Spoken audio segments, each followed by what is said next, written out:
मला आठवतं 2019ला जेव्हा देवेंद्रजी मुख्यमंत्री व्हायचे होते तो दिवस आठवतो। तो भाजपाचा यश त्यावेळीचं भाजपाचे यशही मला आठवतं। पण त्यावेळी आपल्यासोबत झालेली बेईमानी, आपल्यासोबत झालेला त्या ठिकाणी आपल्यासोबत जे बेईमानी झाली, आपल्या पाठीत खंजीर खुपसला गेला। आपण जेव्हा निवडणुकीला समोर गेलो, लोकसभेच्या निवडणुकीला समोर गेलो, आपण निवडणूक लोकसभेची लढलो, पण ग्रामपंचायत सारखी लढलो, पंचायत सारखी लढलो। पण बंधू भगिनींनो, प्रचंड झुंज दिली आहे, तुम्ही सर्वांनी प्रचंड झुंज दिली, पण आपण फसलो। विरोधकाच्या खोटारडेपणामुळे आपल्याला यश मिळालं नाही। आणि बंधू भगिनींनो, या नैराश्यातून ज्या आमच्या चुका झाल्या, अटलजींनी म्हटलं आहे, एक तो हम जीतते हैं या हम सीखते हैं।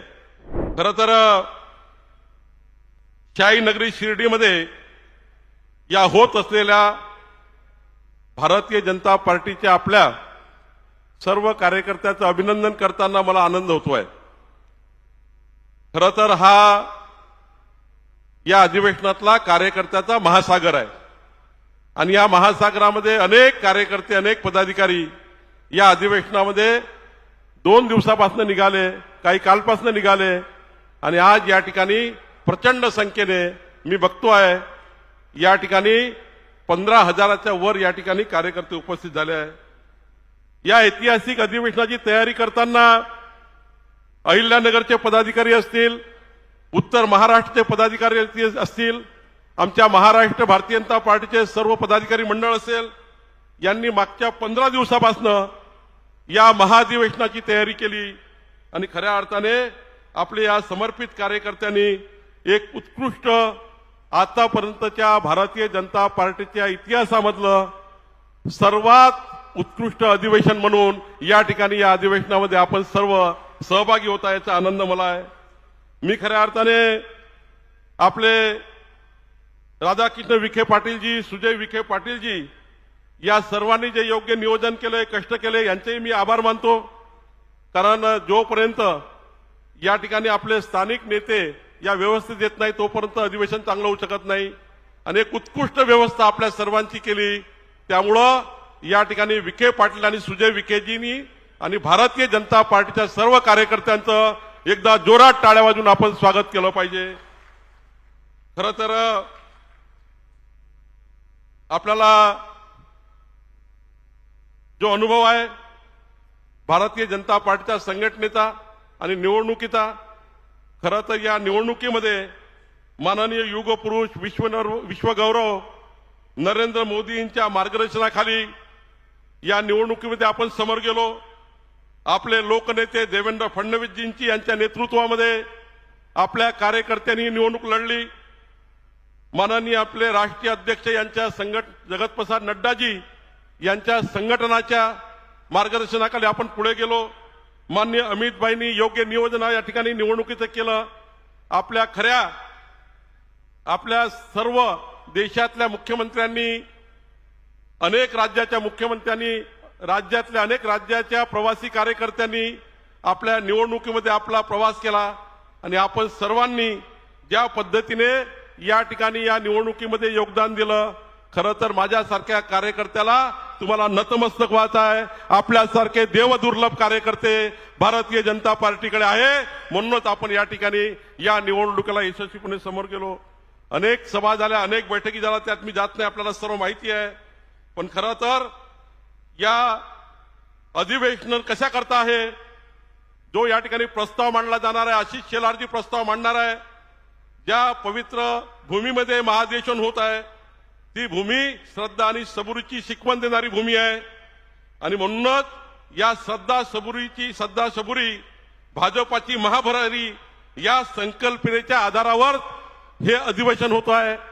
आणि या अधिवेशनामध्ये आपल्याला खऱ्या अर्थाने या अधिवेशनाचा गाभा काय आहे तर महाराष्ट्राच्या 14 कोटी जनतेने भारतीय जनता पार्टी आणि महायुतीवर जो विश्वास व्यक्त केला आणि जो जनादेश दिला आहे, त्या मायबाप जनतेचे आभार मानण्याकरता हे महाधिवेशन भारतीय जनता पार्टीने आयोजित केलं आहे।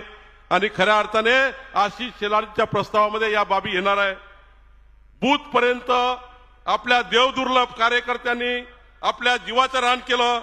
आपल्यासारखे असंख्य पदाधिकारी कार्यकर्त्यांनी रक्ताचं पाणी केलं, हाडाची काळा केलीत. आणि म्हणून आपल्या सर्वांचा आभार मानण्याकरता, आपल्या सर्वांना नतमस्तक होण्याकरता हे अधिवेशन आहे. आणि म्हणून या अधिवेशनाच्या माध्यमातून मी आपले आभार मानतो. खरं तर आजचा दिवस अतिशय मंगल आणि पवित्र दिवस आहे. 12 जानेवारी ही तारीख नसून प्रत्येक भारतीयाच्या मनातला, हृदयातला, धमन्यातला संचारणारा, राष्ट्रचेतनाचा हुंकार देणारा हा दिवस आहे. बंधूंनो, आज राजमाता जिजाऊची जयंती आहे. माँसाहेबाच्या संस्कारामुळे आपण हिंदू आहोत. असंख्य भारतीयाच्या मनातलं असं स्थान स्वामी विवेकानंदांची या जयंती आहे.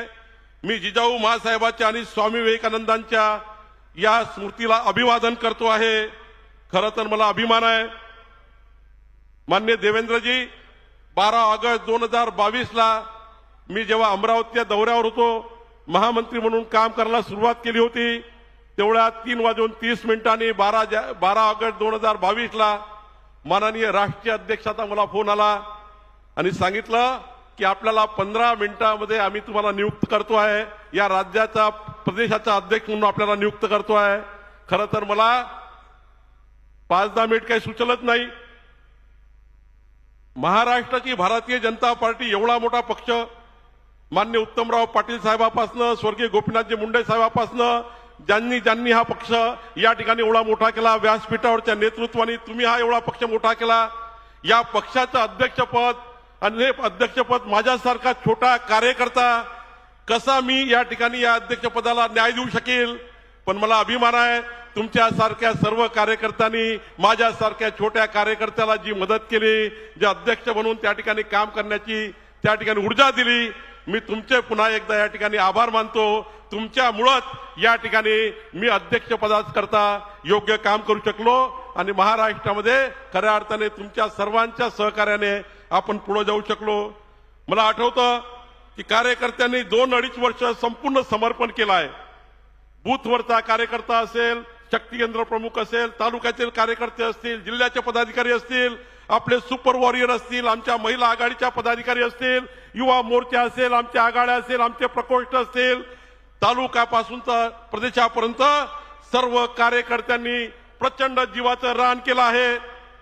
मला आठवतं रात्री 1 वाजता जरी एखादं आंदोलन जर जाहीर केलं तरी दुसऱ्या दिवशी 9 वाजता सकाळी आमच्या देवदुर्लभ कार्यकर्त्यांनी ते आंदोलन पूर्ण यशस्वी केलं.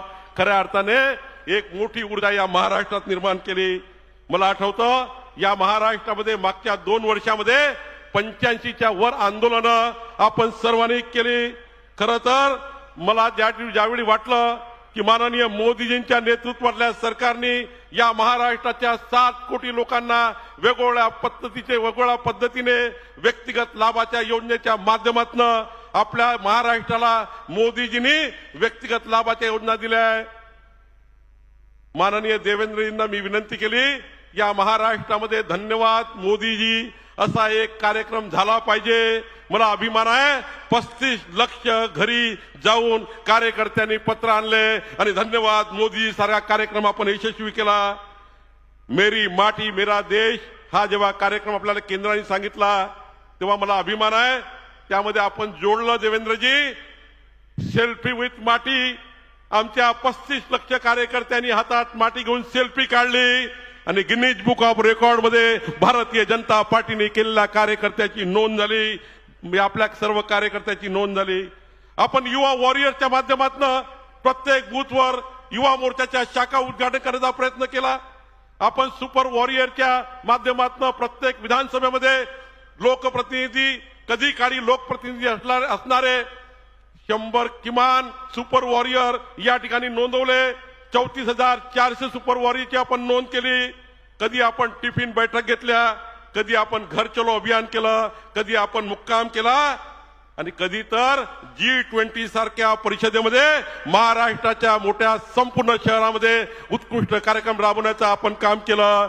G20चे कार्यक्रमाच्या माध्यमातून आपल्याला महाराष्ट्राला गौरवण्यात आलं आणि महाराष्ट्राचं नाव आपल्या केंद्रीय नेतृत्वाने या 35 कार्यक्रमाच्या माध्यमातून उत्कृष्ट कार्यक्रम केले म्हणून आपल्या कार्यक्रमाची नोंद झाली. खऱ्या अर्थाने आपल्या सर्वांचा अभिमान आहे.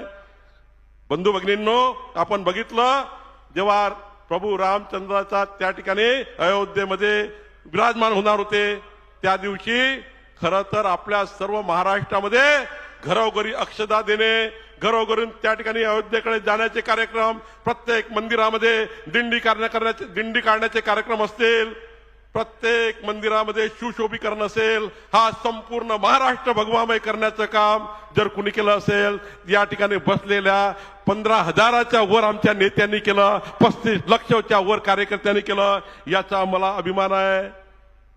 हे अभ्यास, हे अभूतपूर्व पर्व झालं, हे ध्यास पर्व झालं आणि आपल्या सर्वांच्या परिश्रमामुळं आपल्याला खऱ्या अर्थाने विश्वास होता, आपल्या संघटनेवर विश्वास होता, महायुतीवर विश्वास होता, देवेंद्रजींच्या कर्तृत्व नेतृत्वावर विश्वास होता, मोदीजींनी केलेल्या कार्यावर विश्वास होता.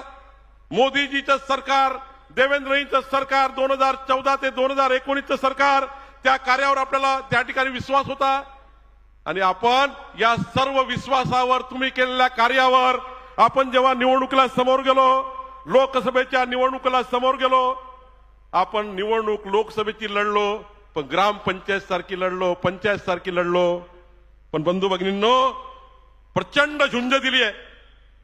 तुम्ही सर्वांनी प्रचंड झुंज दिली, पण आपण फसलो. विरोधकाच्या खोटारडेपणामुळे आपल्याला यश मिळालं नाही. पण बंधू भगिनींनो, आपण पराभवाने खचलो नाही. थोडे निराश झालो होतो. त्या निराशामध्ये कसं बाहेर निघायचो, कसं बाहेर निघणार आहोत, याचा आम्ही देवेंद्रजी, मी, आमच्या वरच्या नेत्यांनी प्रयत्न केला. आम्ही सर्वांनी चर्चा केली.